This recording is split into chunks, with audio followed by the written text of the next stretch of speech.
Welcome to the Mike Litton Experience podcast. Mike has over 31 years experience in real estate, finance, and investing. He's passionate about being a father, a teacher, a realtor, an investor, and a leader. Everyone has a story, and our passion is to help them tell it.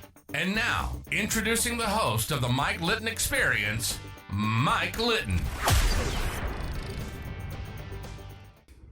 So what can you expect from the Mike Litton Experience? You can expect stories that will inspire, motivate, advice that will sharpen your focus, and expert information on real estate, finance, and market conditions. Herb Morgan, thank you for being on the Mike Litton Experience. This is a little bit different deal. We're not setting up with microphones. This is our first time doing this. We're not setting up with microphones, just doing this video only, and then they're going to take the audio from the video. But the cool thing is, we're back at your office at Kenner in La Jolla, or UTC, and we had talked before about doing a series of episodes on different things that we talked about in our initial interview, but we didn't really get into. Right. And I really appreciate you doing this, because I know there are a ton of people out there, including me, that have questions about some of the things that are going on. Fed monetary policy, interest rates, that kind of thing. So if it's okay with you, we're going to talk about that today and kind of dig a little deep into it. We might get a little technical, so let me apologize ahead of time. But for people that want us to get technical, right? I kind of want to dig into this, and you're really our resident expert, so I appreciate you doing this. Yeah, sure. So let's go back a little bit. So we had the Great Recession, right?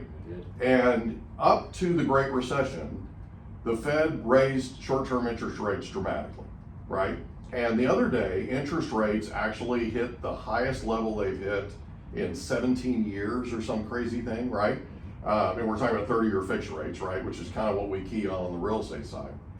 So we have the 2008 Great Recession that up until that point we had, for lack of a better term, irrational exuberance was something that was a Greenspan term, right?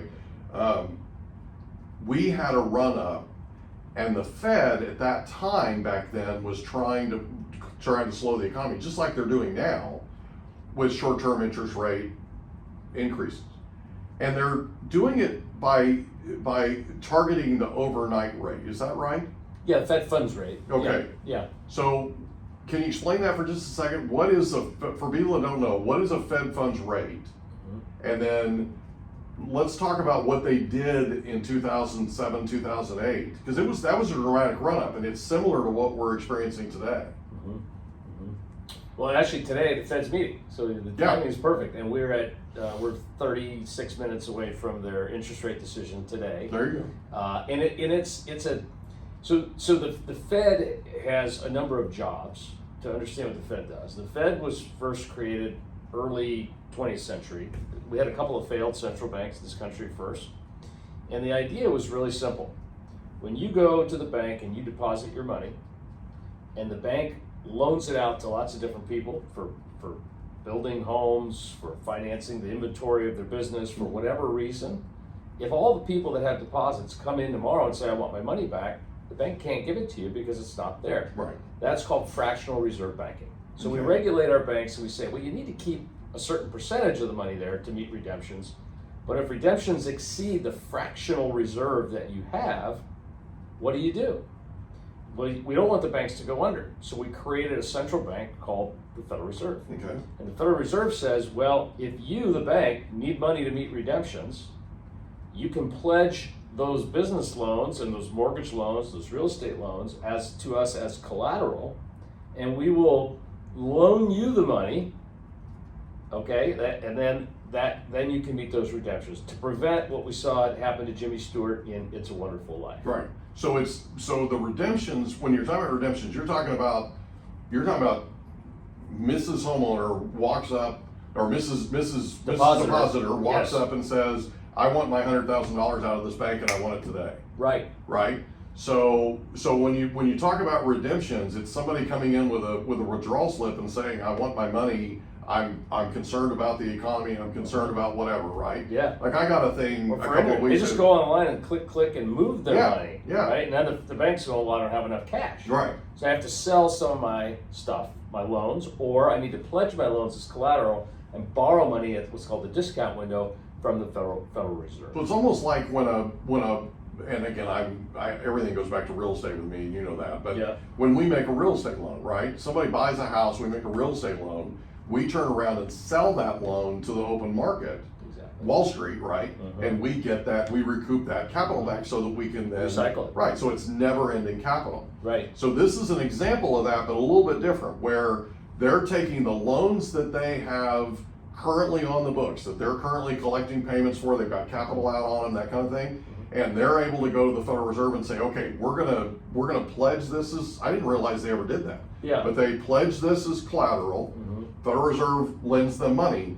Is that the overnight rate? Is that how that works? That's the discount rate. Okay. Okay, and that is sort of a, nobody wants to do it. Okay. Right? You want to borrow from your peer banks to Okay. get redemptions. And why But is that? Because it doesn't signal that you're in trouble. It doesn't signal that the industry's in trouble. Oh, so if you go to the Federal Reserve, do red flags go off, or? Yes. So Okay. the rest of the industry says something's amiss, something's in trouble. Now, Okay. if there's systemic trouble, there's all kinds of ways we can monitor here to determine if there's systemic trouble. Right. Something called the TED spread. We don't want to get too technical. Yeah.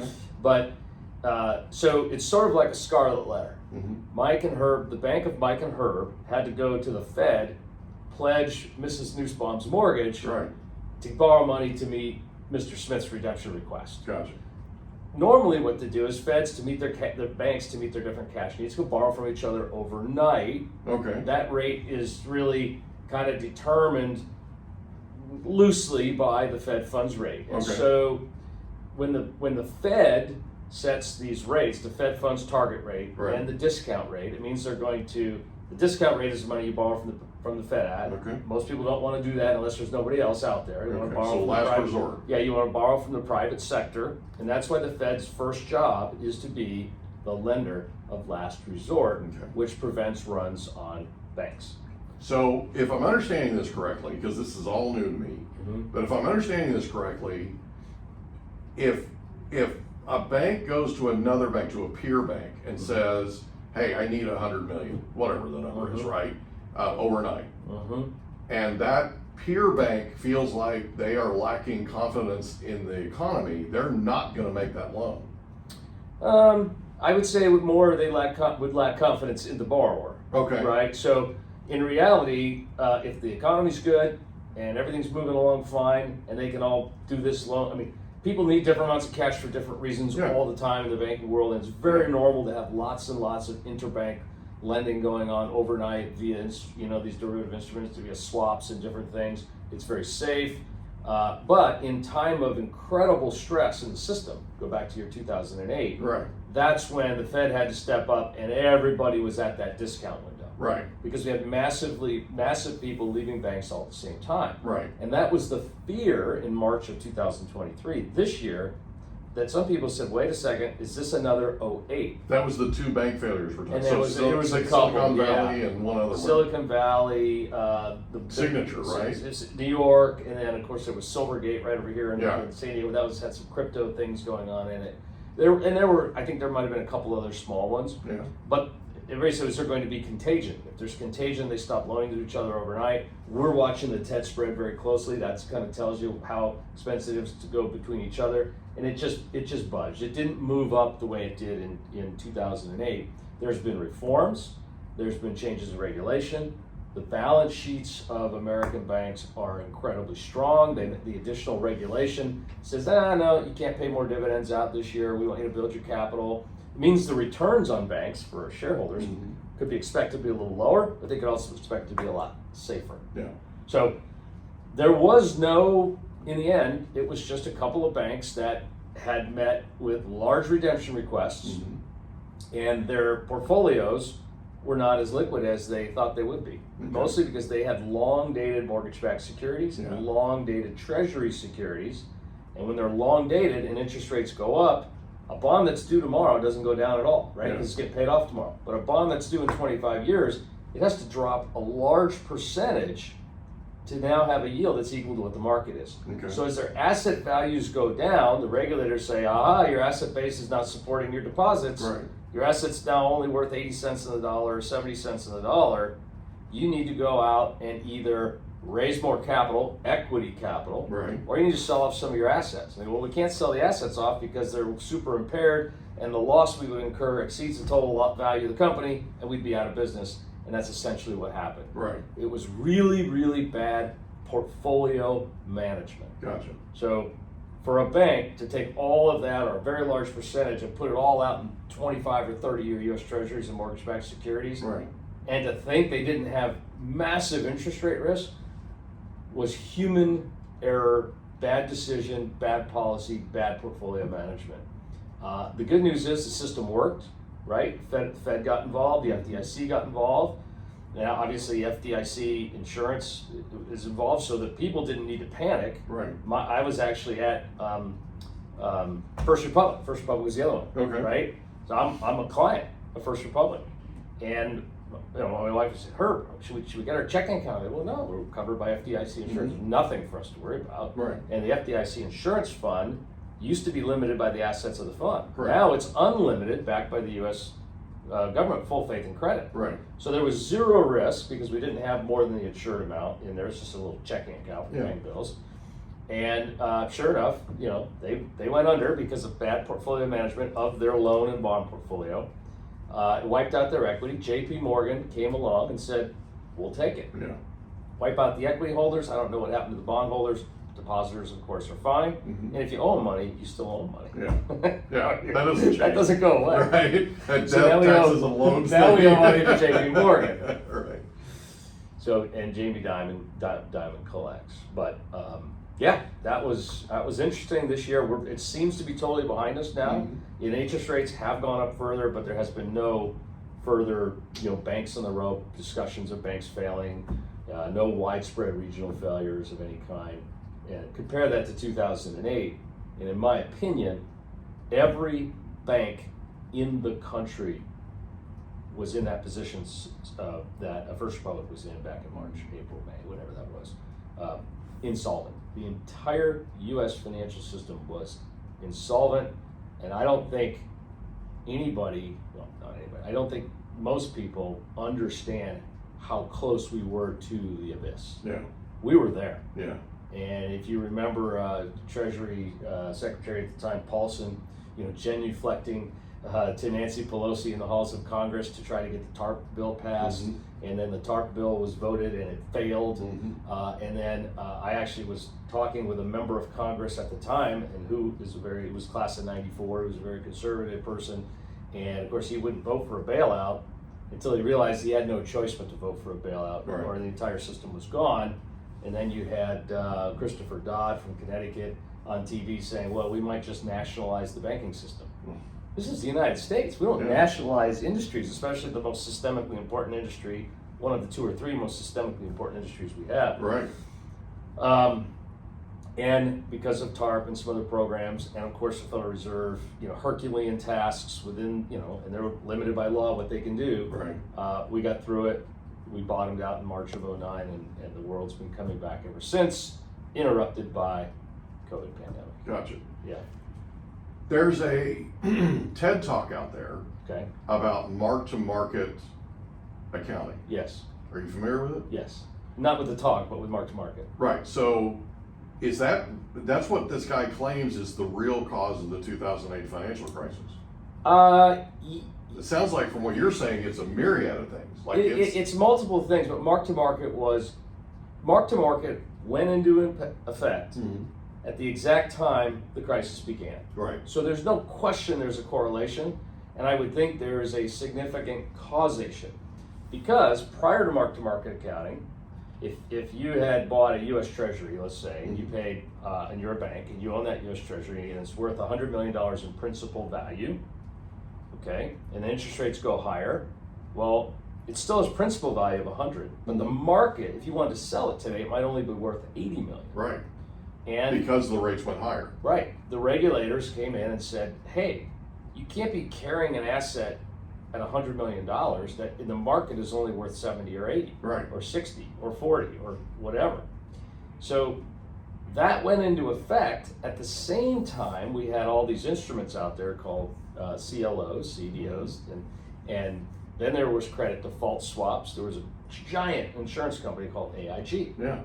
And what AIG would say, go to all these people that owned all these and said, you know what, just pay us a little fee and we'll insure you against any losses on those mortgage-backed securities. Kind of like, if you're familiar with writing naked puts, they were writing naked puts on mortgage portfolios, bonds, and they were taking in premium. The problem is AIG wrote so much in premium and took in so much that the underlying amount of what they insured, there was no way possible ever that they would have enough capital to insure those losses. They were literally betting that real estate would only go up and there would never be losses. Oh, wow. And they bet their entire company, one of the largest and greatest insurance companies in the world, on that, and they lost that bet. And that company was ultimately wiped out, bailed out, of course, through the Fed, the TARP, and all the different programs. I look back at that time and I say, wow, it was really exciting. It was really lucky that we had Paulson at Treasury because he came from Wall Street. Yeah, Goldman Sachs. And Goldman, and he understood what needed to be done. You needed to raise, basically you needed to recapitalize the whole system, but there was no player in the world big enough to recapitalize the whole system. Correct. The only player big enough was on the government. It was the federal government. He understood that. Ben Bernanke understood that. I don't think the person that I was advising, talking with in Congress definitely didn't understand that. Because I remember the conversation vividly when he voted no the first time, and I said, you have to understand, this is fractional reserve banking. And he goes, what's fractional reserve banking? And I said, wait a second, you just voted for something, you don't understand. And so I did the lesson I just did with you, with simple stuff, right? Making the complex and complicated simple and sensible. And he said, Herb, none of my colleagues know that. We're talking in the hall all day long right now. We don't know what's going on. The world's imploding. And thank God he listened. And a bunch of people that had voted no turned around and voted yes. We got it passed. And that was the beginning of it. And what was brilliant, to save the free market system, we had to do some sort of non-free market things. But what Paulson did was he insisted that the taxpayers get paid back, not just for the loan, but they had some upside in the deal. And I used to track it. It's been years, so I don't know what the ultimate outcome was.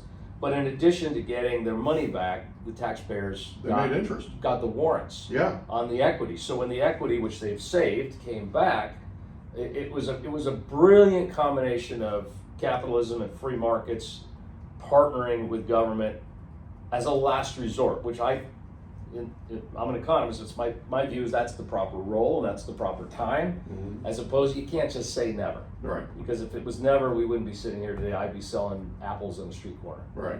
If we didn't have that TARP and those programs, I wouldn't be sitting here in front of this Bloomberg terminal overlooking La Jolla, California. It just wouldn't be happening. That's how serious it was. Yeah, it was. It really was. So we have this run up of interest rates where the Federal Reserve is trying to basically slow the economy down. They're trying to keep inflation from rearing its ugly head. They make all these short-term interest rate increases, and it starts to take effect right at the exact time that all these systemic issues start rearing their ugly head. And so all of a sudden, it's sort of the perfect storm. So then basically Bernanke and the rest of them decide we're going to cut interest rates down to zero.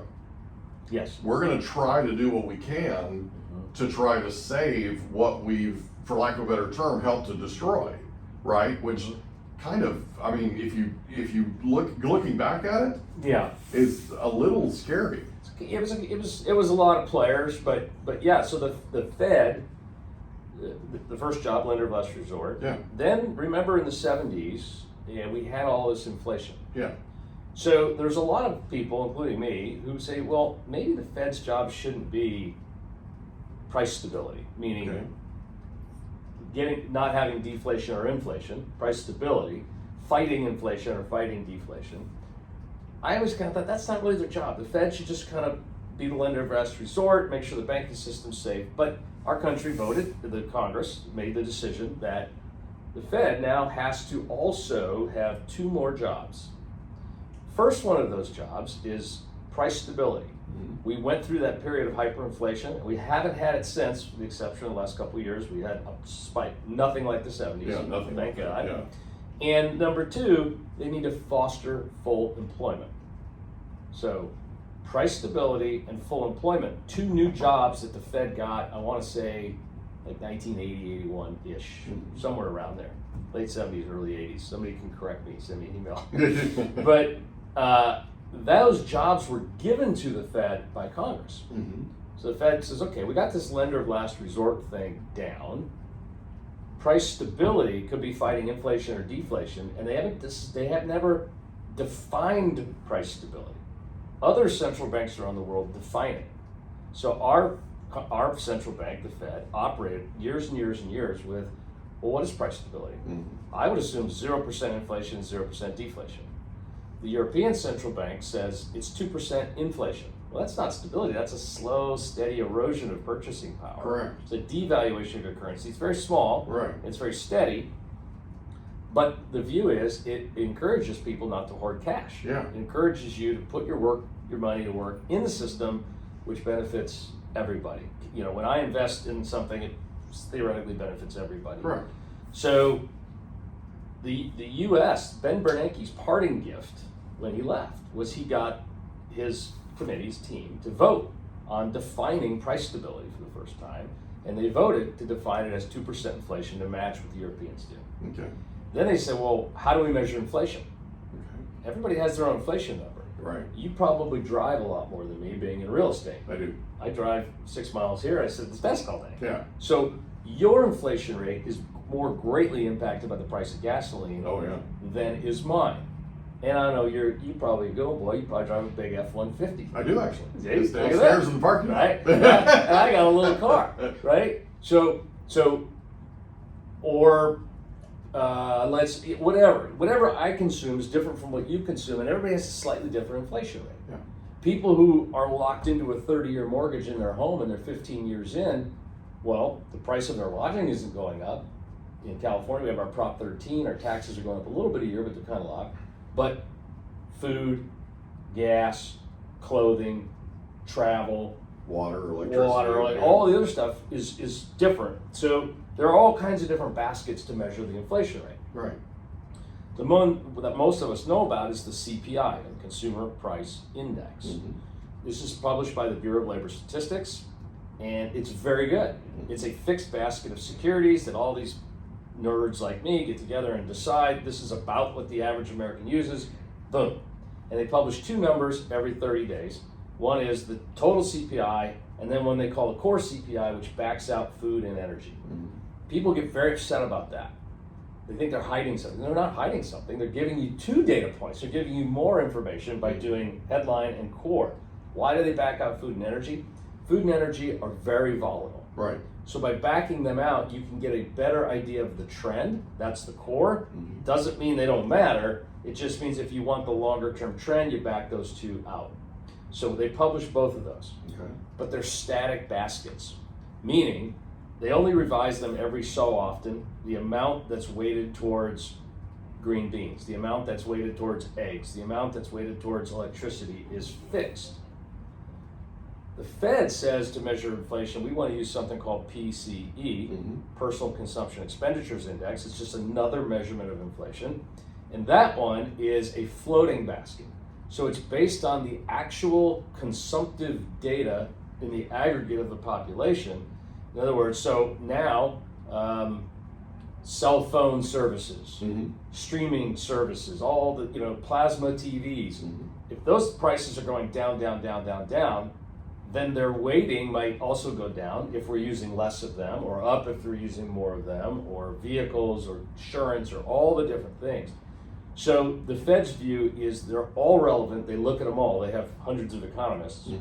But the core PCE, which is a floating basket based on actual consumption, smart, and then it backs out food and energy because it could be volatile. They're keenly aware of, they're not ignoring it, but their target is set 2% core PCE, which they had mostly been below for many, many years. 15 straight years.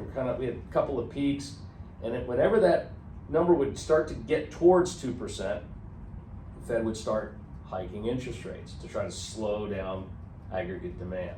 So they would hike short-term interest rates though. The short-term interest rates, the only one they control. So every time they make a change to that rate, yeah. And I think you're calling it I apologize, but I think you're calling it the overnight rate.